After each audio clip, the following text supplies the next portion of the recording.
Morning class.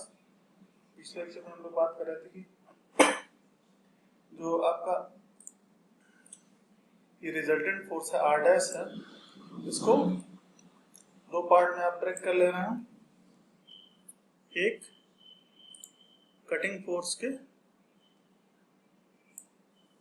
एक को बोलते हैं कटिंग फोर्स और दूसरा थ्रस्ट फोर्स। तो कहने का मतलब यह है कि R डैश को दो कंपोनेंट में ब्रेक करते हैं, along the cutting velocity V and perpendicular to the cutting velocity. जो अलोंग द कटिंग वेलोसिटी है उसको बोलते हैं FC, इसको बोलते हैं कटिंग फोर्स, और जो perpendicular to the cutting velocity है इसको बोलते हैं FT, इसको बोलते हैं थ्रस्ट फोर्स। ठीक है, क्यों ऐसा करते हैं कि एक को अलोंग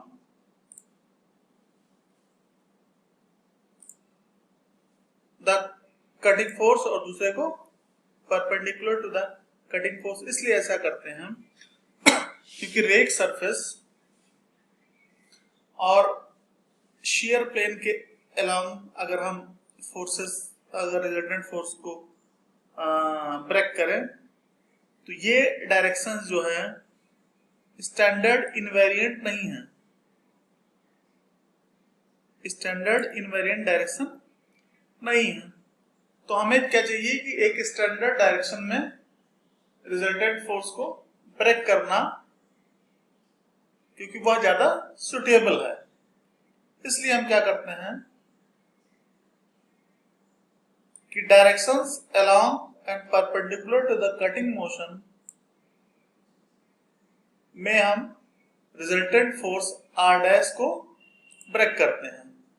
इस R डैश को हम दो कंपोनेंट में ब्रेक करते हैं, एक अलोंग द कटिंग वेलोसिटी मतलब ये डायरेक्शन, और एक perpendicular to the cutting velocity, इसका मतलब यह डायरेक्शन, जैसा कि इसमें बनाया गया है। ठीक है, ये काम करते हैं। अब आगे बात करते हैं। The force acting on the tool which is equal to R in magnitude and opposite to the direction of R, मतलब R डैश के बारे में बात कर रहे हैं, can be resolved into two components FC and FT along and normal to the direction of the cutting velocity V।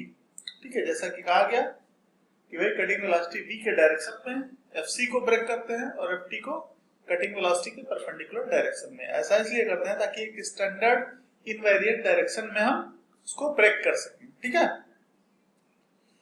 FC and FT are normally called cutting and thrust components। FC को cutting component कहते हैं और FT को thrust component कहते हैं, जबकि FC ही responsible है।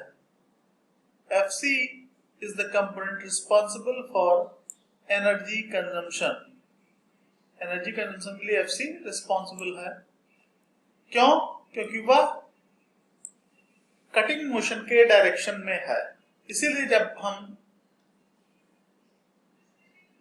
Energy consumption के ऊपर डिस्कस करते हैं, जब एनर्जी कंजम्पशन के ऊपर बात करते हैं, तो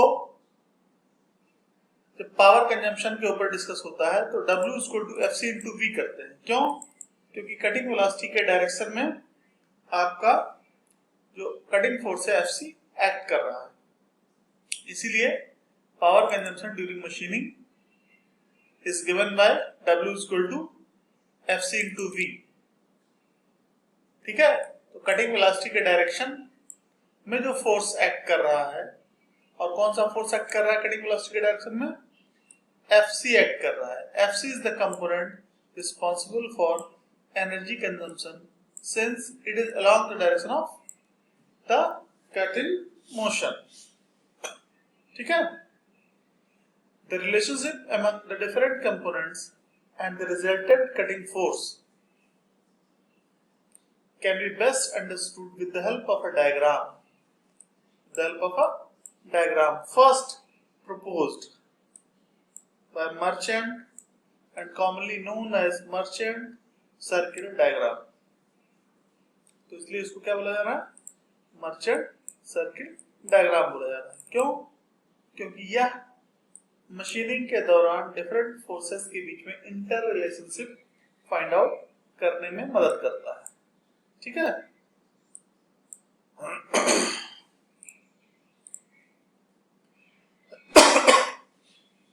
तो किसने प्रपोज किया था? मर्चेंट साहब ने, इसलिए उनके नाम पे पड़ा मर्चेंट सर्किल डायग्राम। ठीक है, किस लिए इसको इंट्रोड्यूस किया गया था? ताकि डिफरेंट कंपोनेंट ऑफ फोर्सेस और रिजल्टेंट के बीच में एक रिलेशनशिप फाइंड आउट करने के लिए। The relationship among the different components and resultant cutting force can be best understood with the help of a diagram first proposed by Marchant, commonly known as Marchant circle diagram. अब चूंकि FC, FT, FN, FS are the same and those of F and N are the same in magnitude. क्यों कह रहे हैं हम same है? इसके पीछे रीजन क्या है? रीजन अभी हम आपको दिखा रहे हैं क्या इसमें क्यों कह रहे हैं ऐसा। एक सेकंड,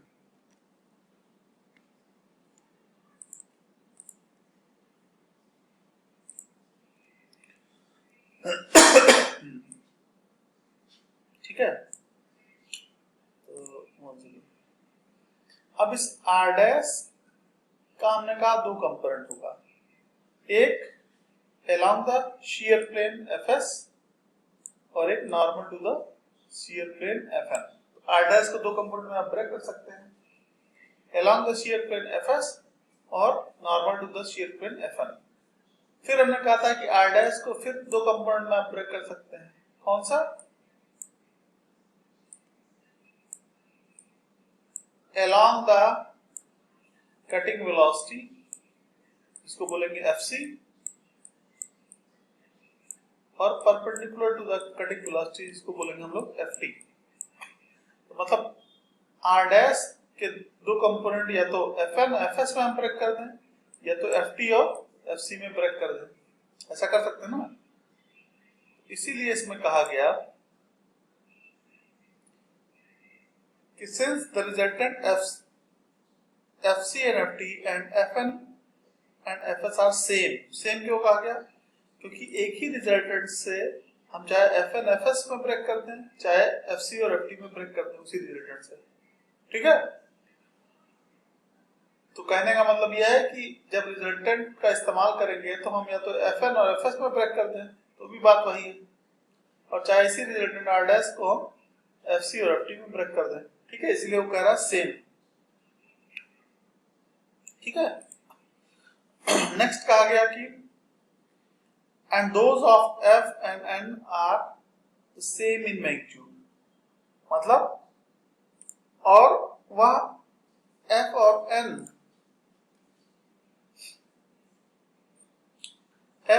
का जो रिजल्टेंट है उससे मैग्नीट्यूड में सेम है। क्यों? क्योंकि R डैश बराबर माइनस R आप यहां देख रहे हैं।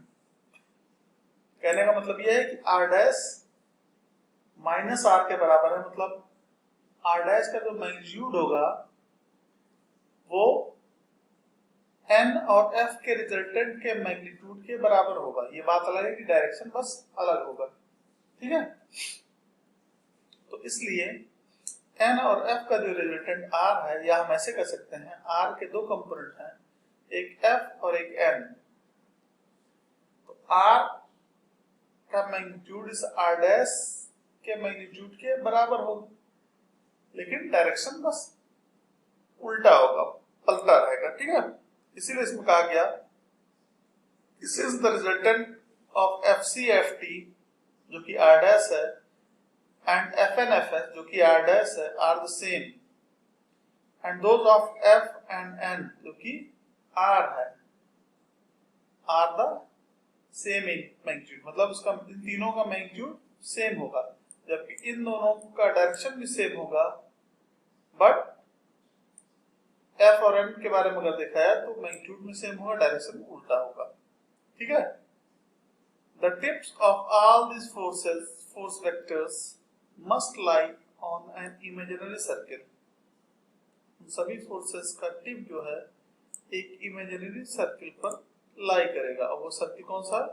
ये सर्किल है। जो सर्किल है ये एक इमेजिनरी सर्किल है।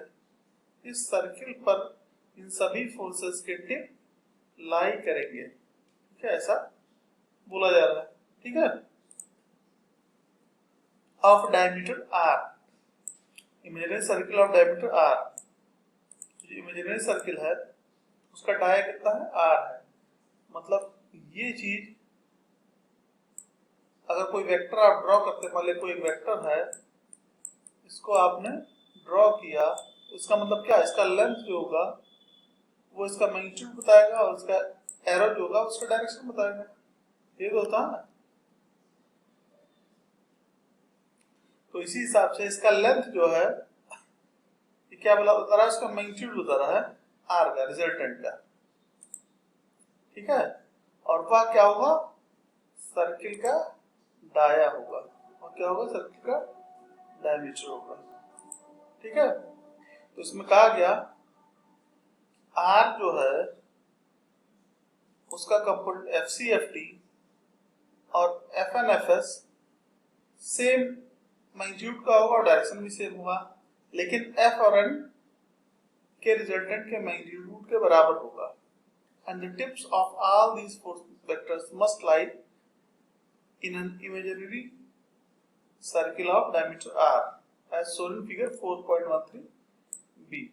इसमें दिखाया गया है, फिगर 4.13 बी में दिखाया गया है कि सर्किल जो कि इमेजिनरी सर्किल है, इसका जो डाया है वह आर से रिप्रेजेंट किया जा रहा है, और एफ एस और एफ एन का resultant R dash, F T और एफ सी का रिजल्टेंट आर डैश मैग्नीट्यूड और डायरेक्शन में सेम है, और एफ और एन का रिजल्टेंट आर मैग्नीट्यूड में तो सेम है लेकिन डायरेक्शन में बस उल्टा है। लेकिन यहाँ मैग्नीट्यूड के बारे में बात किया जा रहा है, तो केवल इसीलिए कहा गया मैग्नीट्यूड में सेम है, ये वर्ड जो इस्तेमाल किया गया। ठीक है, अब क्वेश्चन ये राइज होता है कि ये ड्रॉ कैसे हो रहा है। ये क्वेश्चन राइज होता है कि ये ड्रॉ कैसे हो रहा है। अब ड्रॉ कैसे होगा हम ये देखते हैं। ठीक है,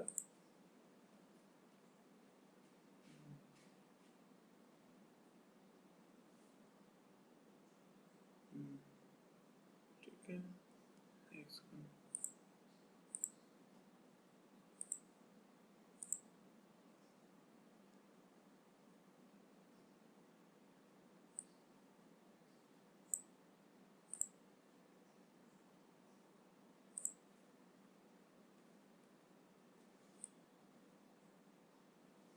ठीक,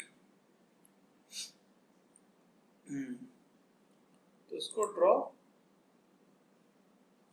कैसे करेंगे इस पे आते हैं। तो सबसे पहले ये जो फिगर है बेसिक इक्विलिब्रियम ऑफ शिप जो बना हुआ है फिगर, इसी की मदद से हम ये चीज ड्रॉ कर रहे हैं। इसी की मदद से ड्रॉ कर रहे हैं। क्यों ड्रॉ कर रहे हैं? ताकि डिफरेंट फोर्सेस के बीच में इंटर रिलेशनशिप फाइंड आउट किया जा सके। क्यों ड्रॉ कर रहे हैं? ताकि ये फाई की वैल्यू फाइंड आउट किया जा सके। क्यों ड्रॉ कर रहे हैं? ताकि जितना पावर कंजम्पशन हो रहा है, जितना एनर्जी कंज्यूम हो रहा है, वह वैल्यू हम लोग फाइंड आउट कर सकें, इसलिए ऐसा कर रहे हैं। ड्रॉ कैसे कर रहे हैं इसके ऊपर बात करेंगे।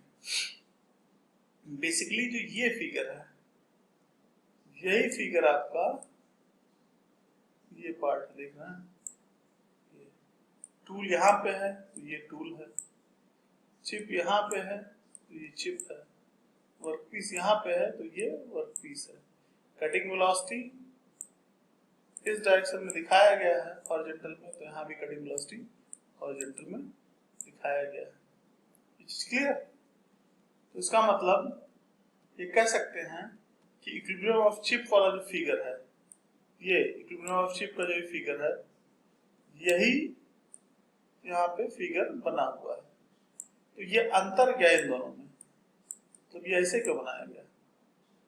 ताकि डिफरेंट फोर्सेस को रिप्रेजेंट किया जा सके। ठीक है।